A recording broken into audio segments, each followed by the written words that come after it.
Do not confuse this with treatment or mental health advice or direction. Nothing on this podcast is made to supplement or supersede the relationship and direction of your mental health caretakers. Although David Kozlowski is a licensed marriage and family therapist, he is not functioning as a certified mental health professional in this environment. And same applies to any professional who may appear on the OG Therapy podcast. Welcome to the OG Therapy. Hey everybody, welcome to another episode of OG Therapy, and today's episode is a wrap-up of the summertime, and I'm going to share with you the most important thing that you need to focus on now that the summer is over. It's about maintaining that cool summer energy and vibe that caused you to go out and be social in the first place. That's right, I'm going to give a little plug about how if you focus on maintaining and improving your social health in these next 3 to 4 weeks, your fall and your winter will be less gloom, and it definitely is going to be a lot more positive. And the reason why I can confidently say that your fall and your winter is going to be a lot more positive if you focus on your social health is because social health in and of itself increases your physical health and increases your mental health, or it fortifies it.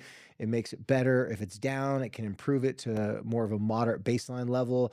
If you're already feeling really good, it can make you feel even better. And if you're feeling really bad in the dumps and depressed and sad, if you do not focus on your social health or put it as a priority, you will have more of the same. In fact, it's not going to stay the same. It's going to get worse. Everybody knows, especially if you live in a place like I currently live, Utah, the summer is so amazing. Got sun. It almost seems like it's sun all day long. And the fall, it's also amazing because beautiful colors, the trees are turning, the leaves are turning, everything just looks so beautiful during the fall time. And then the time change happened. The next thing you know, it's dark when you wake up. It's dark when you come home from work. And it just gets kind of weird. Well, that weirdness has an acronym called SAD. It's ironic that it stands for Seasonal Affective Disorder, basically depression. Everybody's heard of seasonal depression. I've done podcasts about it in the past. But this year I'm going to do a podcast just giving you a little heads up. The best prescription I could give you, any professional could give you for that seasonal depression isn't medication, it's social connection. That's right. Your social health is the number one determining factor if you're going to be able to maintain good mental health during the transition from summer to fall and into winter. Now, there's a lot of biological reasons why we get seasonal affective disorder. I won't go into those, but you can just use your favorite AI and just type in, what is seasonal affective disorder? Actually, you know what? Take it back. I'm going to do it right now for you to cut out the middleman. I've got one of those AI apps. Let's do it live right here. Give me the definition of seasonal affective disorder. Oh, this real live chat access. Here we go. Seasonal affective disorder. Some of the key features, symptoms, major depression, such as low mood, loss of interest in activities, fatigue, difficulty concentrating, changes in sleep and appetite, and feelings of hopelessness. Did you notice appetite, sleep? Those are more physical things. It's interesting that major depression, aka seasonal affective disorder, mirrors those. Okay, next one, seasonal pattern. Symptoms consistently occur during a specific time of year, most often during the winter. Of course, get less sunlight. Biological factors. Reduced sunlight exposure, which can disrupt circadian rhythms, serotonin levels, and melatonin regulation. Awesome. So, if seasonal affective disorder disrupts serotonin, and it throws you off in that way, social health is the proper prescription. Now, granted, you can go out and get some, I believe it's called blue lights. I forget what the actual company is called. I was going to give a shout out to a company that a couple of my clients have used, but it just helps you to deal with that issue because when we don't have as much sun, like it says, it throws off your sleep rhythm. However, one of the major things that's going to get you down and is going to get you, it's going to cause you to stay up late at night is also going to be your relationships. Now, let me give you the definition of social health in case you haven't caught this definition in past podcasts. The working definition of social health is one's ability to build, maintain, and improve mutually beneficial relationships with, but not limited to, your family, your friends, online relationships, relationships with your technology, relationships with your past, your present, relationship with your community, relationship with your environment, all while improving the relationship with yourself. Now, I added a few extra ones in there because the list is very long. So I usually just put a couple of the main ones in there that you need to focus on in order to improve your social health. But in essence, I've hinted towards this before, made little comments and drops before in the podcast. But in essence, the reason why our social health is primary and even more important than our physical well-being and our physical needs, even like the sunlight aspect, because the sunlight, you can't change the sunlight. If you live in Utah, it is what it is. Now, if you live by the beach or if you live in a warmer climate, that might be a little bit different. But here in Utah, or even places like Washington, Oregon, there's certain states that they just don't get a lot of sunlight. It's just something that you have to live through. Well, the best way to live through that is to make sure that you're doing the things that increase your serotonin, that increase the other factors of your body. When I say factors of your body, other factors of the health systems in your body. For example, your sleep. It's hard to get good sleep when you're fighting and arguing with loved ones, but it's also hard to get good sleep because the distractions of this relationship with your technology. If you can't see me, I'm holding up my cell phone. So, what I want you guys to do to help improve your mental and mood and with your mental state and your mood state this coming winter, I want you to focus on a couple very important social health tips. Tip number one, coming from summer to fall time. All the activities that you love to do during the summertime, try to do them as long as possible or try to do a winterized version of them. I had a couple kids who are big skateboarders. They hate the wintertime because, like, oh, the skateboard park's going to be closed or, the weather's not going to be as good. Well, a couple of them were very ingenious and one bought a ramp and then they put it indoor at their house. Another one made a ramp, put it inside their garage. Why was this so important for them? And this was just last year and the year before. Why was it so important for them to keep up their social health? A couple of different reasons. One, when they were riding their skateboard, that is a good memory. It's a good feeling. They were able to connect with all the great times that they had during the summer. Two, they were able to invite their friends over to skateboard with them. Now, these same kids I'm referring to, they were also big video game players, but they admitted the year before, because they weren't seeing me just because they had nothing better to do. They're seeing me because they're struggling with depression, found out that they had a lot of seasonal affective disorder this last winter, and it's pretty typical for them, but especially since they hit the teenagers, it started to get a little bit worse. Their parents told me, and the kids admitted that what they do during the wintertime to get over the fact that they can't skateboard as much is he plays skateboard video games and other video games online. Well, that obviously is a problem because he's not outside doing anything. He's not breaking a sweat. He's not getting physical exercise. So he's not getting rid of those endorphins and the adrenaline of pulling off a good trick or sticking a good trick, right? So this past year, well, it was two different kids past 2 years. They just focused on maintaining skateboarding as their way to connect with their friends. And because they were one of the only kids that had a ramp at their house, all the friends came to their house. The parents were like, wow, this is great. Kids are at my house, know what my son's doing, make sure he's not doing something nefarious or a little shady. And they noticed that it had a drastic increase. In fact, they said it was at least 50% better mood than it was the year before. So the year before, they ranked his mood like about a 25. And they said this past winter is about a 75. Was it perfect? Was it great like it was during the summer? No, but it was a significant difference. So you need to be creative to maintain what you do during the summertime into the fall, into the winter. If by some chance you just can't do that, if by some chance you're an outdoor player of some sport like soccer or football, granted the fall is going to transition into football into the winter, and so you're going to have to play outside and it's cold. But during the wintertime when the football season's done, you're not going to want to go outside and play football anymore. So again, find ways to play football indoors. Well, I know by where I live over here, there's an indoor, it's called Sports City, where you can go there and they have some football classes there. I know sometimes there's just fitness clubs. I see a lot of time at the fitness club what I work at. I see kids running routes and playing quarterback. A lot of times you just got to make it work indoors. Is it as fun? No. Is it as exciting? No. Do you get a suntan while you're doing it? No. But it keeps the energy of your physical activities that you did during the summer and during the fall time going. Another thing, social hangouts and social gatherings.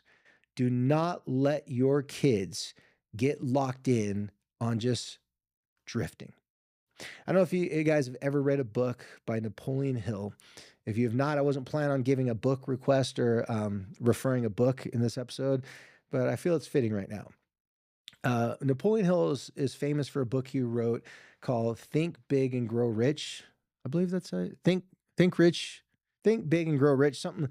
I'm beating up the name. I apologize for all the big diehard Napoleon Hill fans, especially the diehard fans of this book, because for a long time it was one of the best. I think the number one selling health self-help book. Man, I can't talk to number one selling self-help book for many years. It was written back in the 30s, I believe. Well, Napoleon Hill also wrote another book called Outwitting the Devil. And in this book, it was crazy because it came out in 1935, but his foundation, I believe they just released this manuscript like in 2014, maybe 2015. They sat on it for a long time for some reason. But the reason why I'm suggesting this book and why it's so relevant to what I'm talking about is this book highlights the one thing that he said the devil uses to trap souls and to trap people. Now, a little spoiler alert, he tells us in the first couple of chapters, so it doesn't ruin the book, but he gets kind of like C.S. Lewis, if you've ever read any of his books.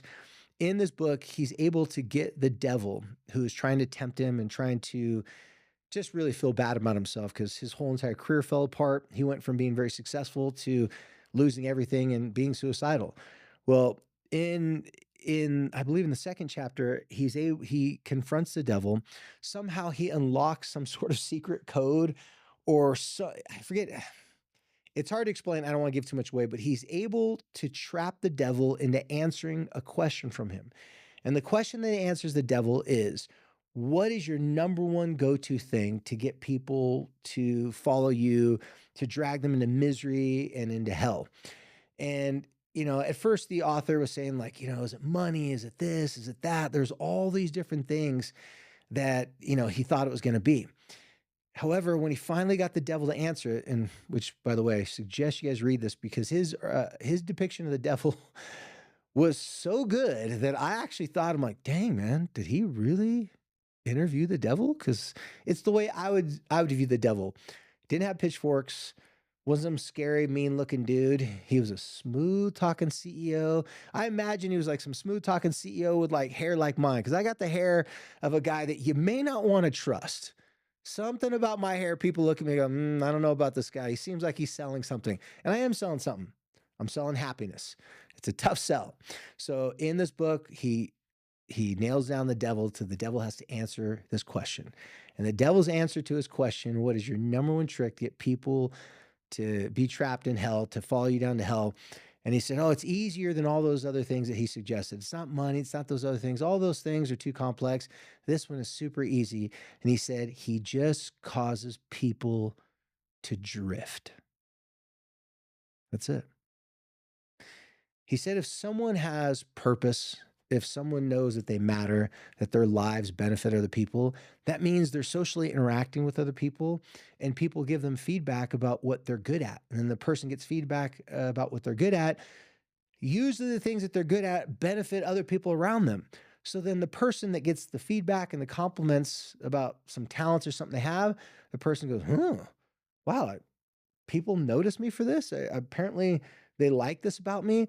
So then they double down on that and they start to do more of those things. Well, if you're doing things that makes other people's lives better and they appreciate you and they're so thankful for you to be in their life because you add some sort of uniqueness, maybe you're funny, maybe you've got good skills where you can build things, whatever it is, you provide them with a better life because you're in their life. That is not drifting. When you're connecting with people, you're literally finding out what it is they need, what you can offer, and what it is they offer that you might need as well. These are social contracts that we have in dating relationships, that we have in business relationships. I'm sure most of you guys know some guy out there. Maybe you are one of those guys out there listening to this. Um, but maybe you've dated someone in the past, or maybe you've married someone because something about that person made you look better. I know a couple friends of mine, I'm not going to say their names, but their names are just kidding.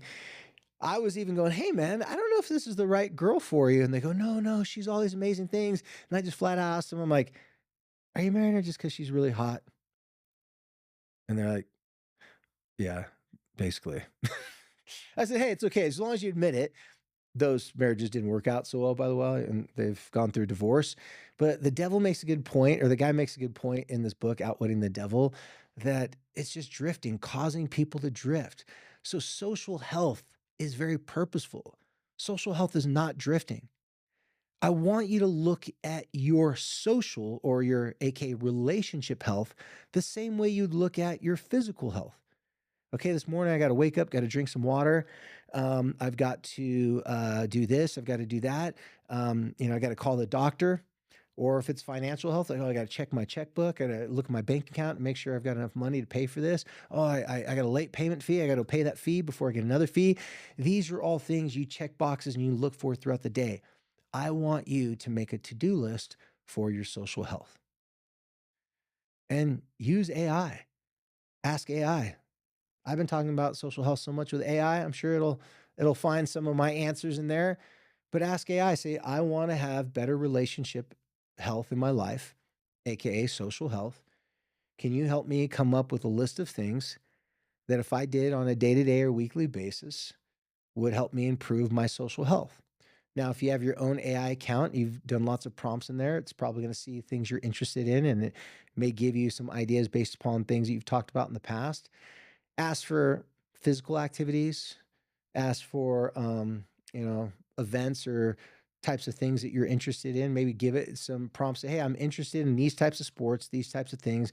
Can you please help me so that I stay socially healthy, specifically through the winter and through the fall and winter months? If you do this, you'll just see something that you overlooked before. We all know that our relationships are important in our life. But all too often we make the mistake of thinking our relationships are limited to just our family or friends and those close, intimate relationships.